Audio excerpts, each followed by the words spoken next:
আজকের আলোচিত অংশ পশ্চিমবঙ্গের ঋতু, সিজনস অফ ওয়েস্ট বেঙ্গল।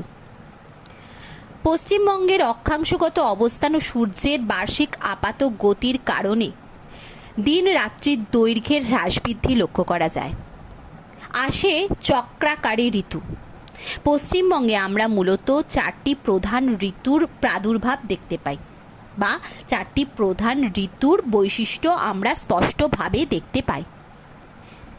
আগে আমরা 6টি ঋতু জানতাম, কিন্তু বর্তমানে 2টি ঋতুর বৈশিষ্ট্য প্রায় দেখা যায় না বললেই চলে।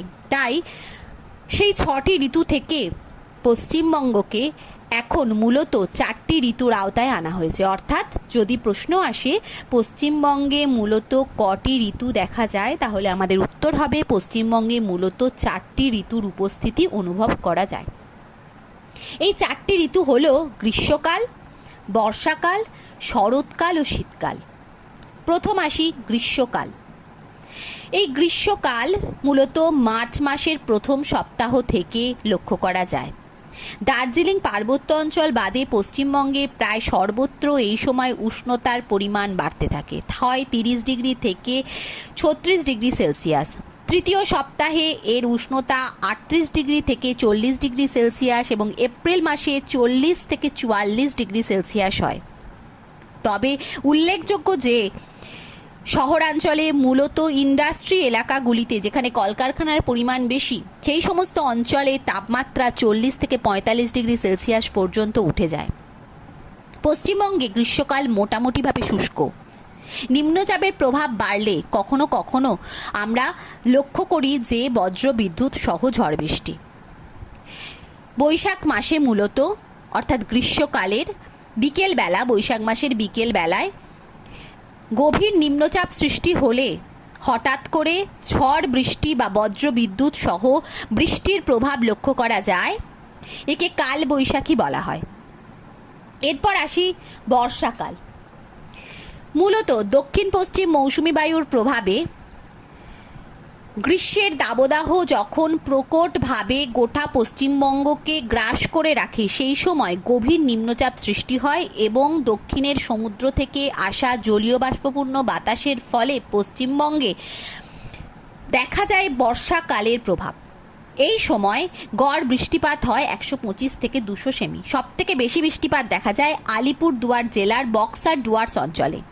পশ্চিমবঙ্গে সর্বাধিক বৃষ্টিবহুল অঞ্চল হলো এটি। সবচেয়ে কম বৃষ্টিপাত দেখা যায় বীরভূমের ময়ূরেশ্বরে। এখানে বার্ষিক বৃষ্টিপাতের পরিমাণ মাত্র 95 সেমি। পশ্চিমবঙ্গের উত্তর থেকে দক্ষিণে বৃষ্টিপাতের পরিমাণ একটু একটু করে কমতে থাকে, কারণ দক্ষিণ পশ্চিম মৌসুমি বায়ু যে জলীয় বাষ্পটি নিয়ে আসে বা পশ্চিমবঙ্গে প্রবেশ করে, তা সোজা গিয়ে ধাক্কা খায় হিমালয় পর্বতমালায় এবং তার ফলে শৈলক্ষেপ বৃষ্টিপাতের পরিমাণ বাড়তে থাকে। তাই ঠিক তার পাদদেশীয় অঞ্চলে তরাই ডুয়ার্স অবস্থান করায় সেই অঞ্চলে বৃষ্টিপাতের প্রভাব সবচেয়ে বেশি এবং উত্তর থেকে যত আস্তে আস্তে দক্ষিণ দিকে আসা যায়, এই বৃষ্টিপাত ক্রমশ কমতে থাকে। এরপর আসি শরৎকাল। এই সময় আস্তে আস্তে সূর্যের উত্তরমুখী যে গমনটা ছিল তা ঘুরে দক্ষিণমুখী গমন শুরু হয়। সূর্য দক্ষিণ গোলার্ধের দিকে একটু একটু করে এগোতে থাকে, নিরক্ষরেখার আশেপাশে থাকে বলে এই সময় জলবায়ু মৃদু উষ্ণ হয়। এই সময় শিশির পড়তে দেখা যায়, উষ্ণতা আস্তে আস্তে কমতে থাকে। দক্ষিণ পশ্চিম মৌসুমি বায়ু এই সময় প্রত্যাবর্তন করে, অর্থাৎ ফিরে যায়। মূলত সেপ্টেম্বর অক্টোবর এই সময়টাই দেখা যায় এই ধরনের জলবায়ু বা আবহাওয়া। এই সময় স্থলভাগে উচ্চচাপ এবং দক্ষিণে জলভাগের উপর নিম্নচাপ অবস্থান করে। শরৎকালে উত্তরবঙ্গের উষ্ণতা দ্রুত হ্রাস পেলেও দক্ষিণবঙ্গের উষ্ণতা কিন্তু খুব ধীরে ধীরে হ্রাস পায়। যেহেতু উচ্চতা বেশি, তার ফলে উষ্ণতা কম উত্তর দিকে। শুধু তাই নয়, হিমালয় পর্বতমালার অবস্থানের জন্য উত্তর থেকে আসা শৈত্য প্রবাহের কারণে উত্তর অংশে ঠান্ডার প্রভাব বাড়তে থাকে। এরপর শীতকাল। পশ্চিমবঙ্গ থেকে এই সময় সূর্য সবচেয়ে দূরে অবস্থান করে, অর্থাৎ সূর্য এই সময় দক্ষিণ গোলার্ধে অবস্থান করে। তাই পশ্চিমবঙ্গের স্থলভাগের উষ্ণতা হ্রাস পায়, উচ্চচাপ তৈরি হয়। এই সময় স্থলভাগ থেকে উত্তর পূর্ব মৌসুমি বায়ু, অর্থাৎ এই সময় উত্তর পূর্ব মৌসুমি বায়ু সাইবেরীয় অঞ্চল থেকে ঠান্ডা বাতাস বয়ে নিয়ে আসে। আর যেহেতু এটা স্থলভাগের ওপর দিয়ে আসে, তাই এই বায়ুতে জলীয় বাষ্প থাকে না। শীতকালে পশ্চিমবঙ্গে শুষ্ক আবহাওয়া বিরাজ করে। তাপমাত্রা থাকে 10 থেকে 16 ডিগ্রি সেলসিয়াস, তবে পার্বত্য অঞ্চলে 0 থেকে 4 ডিগ্রি সেলসিয়াস তাপমাত্রা দেখা যায়।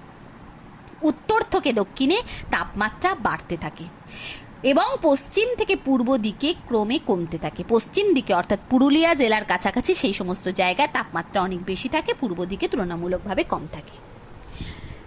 তাহলে পশ্চিমবঙ্গের আমরা গ্রীষ্ম, বর্ষা এবং শরৎ, শীত এই 4টি ঋতুর স্পষ্ট প্রভাব বা বৈশিষ্ট্য লক্ষ্য করতে পারি। পশ্চিমবঙ্গের জলবায়ু সংক্রান্ত কিছু উল্লেখযোগ্য তথ্য যা জানার প্রয়োজন তা হলো, পশ্চিমবঙ্গের শুষ্কতম জেলা হলো পুরুলিয়া, যেখানে বৃষ্টিপাতের পরিমাণ গড় 75 সেমি। পশ্চিমবঙ্গে সবচেয়ে কম বৃষ্টিপাত হয় যে জায়গাটি হচ্ছে বীরভূমের ময়ূরেশ্বর। পশ্চিমবঙ্গে সবচেয়ে বেশি বৃষ্টিপাত হয় আলিপুরদুয়ার জেলার বক্সা ডুয়ার্স অঞ্চলে। পশ্চিমবঙ্গের গ্রীষ্মের শুরুতে বৈশাখ জ্যৈষ্ঠ মাসে কালবৈশাখী ঝড় দেখা যায় এবং পশ্চিমবঙ্গে শরৎকালে আশ্বিনের ঝড় দেখা যায় পশ্চিমী ঝঞ্ঝার কারণে।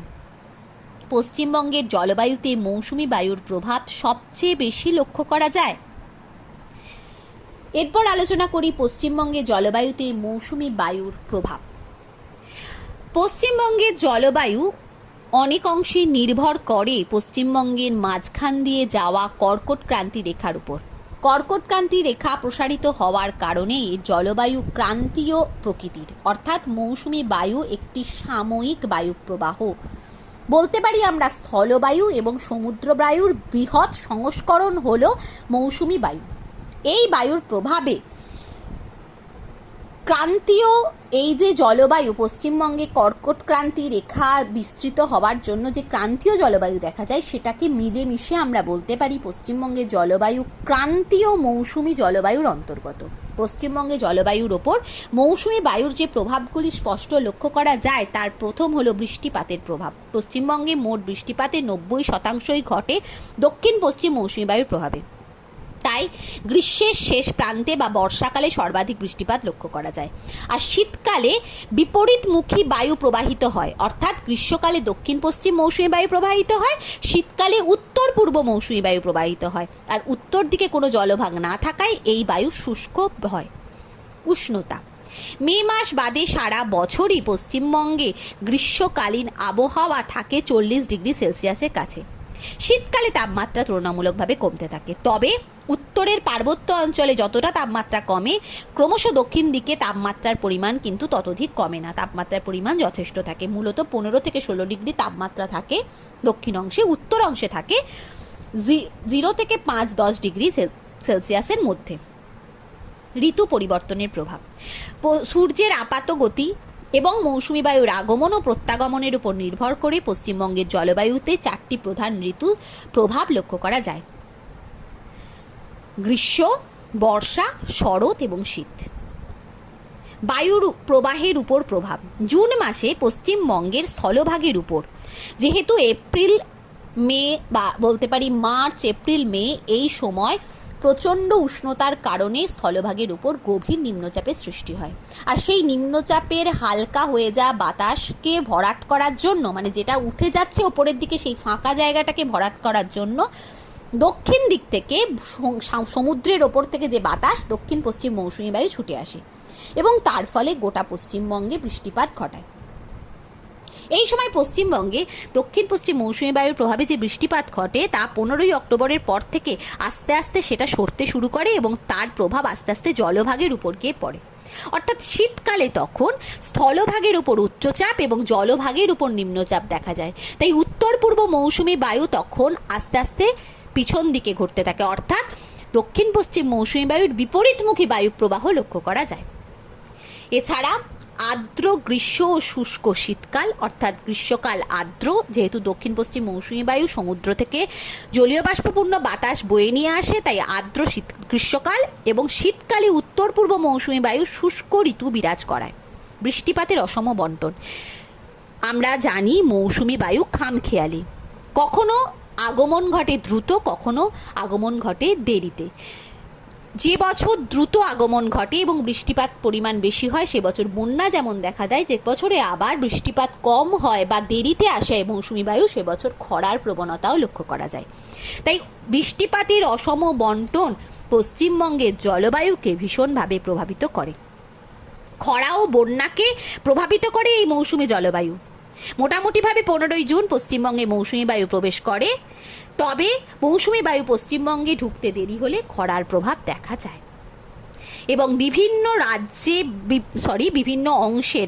বিভিন্ন অংশে কৃষিকাজের যে প্রভাব, অর্থাৎ বৃষ্টিপাতের ফলে বিভিন্ন জায়গায় বিভিন্ন ধরনের কৃষির যে ফসলের চাষের একটা কিন্তু প্রভাব থাকে। অর্থাৎ বর্ষাকালে বৃষ্টিপাতের প্রভাবে প্রচুর পরিমাণে ধান চাষ হয়, শীতকালে রবি শস্য চাষ হয়, অর্থাৎ যে সমস্ত ফসলে মূলত একটু কম বৃষ্টিপাত লাগে সেই চাষগুলো হয় শীতকালে। ধান চাষও হয়, মূলত জলসেচের উপর নির্ভর করেই ধান চাষ হয়। তাই বলতে পারি আমরা এই রাজ্যের কৃষি ব্যবস্থা মৌসুমি বায়ুর উপর ভীষণভাবে প্রভাবাধীন। এরপর আসি মানুষের জীবনে ঋতু পরিবর্তনের প্রভাব। মূলত আমরা 4টি ঋতু দেখতে পেলাম: গ্রীষ্ম, বর্ষা, শরৎ এবং শীত। আমরা জানি গ্রীষ্মকালে কর্মক্ষমতা, রোগগ্রস্ততা ইত্যাদির পরিমাণ বৃদ্ধি পায়, কারণ মানুষের শরীরে এই গরম সহ্য করার ক্ষমতা খুব বেশি থাকে না।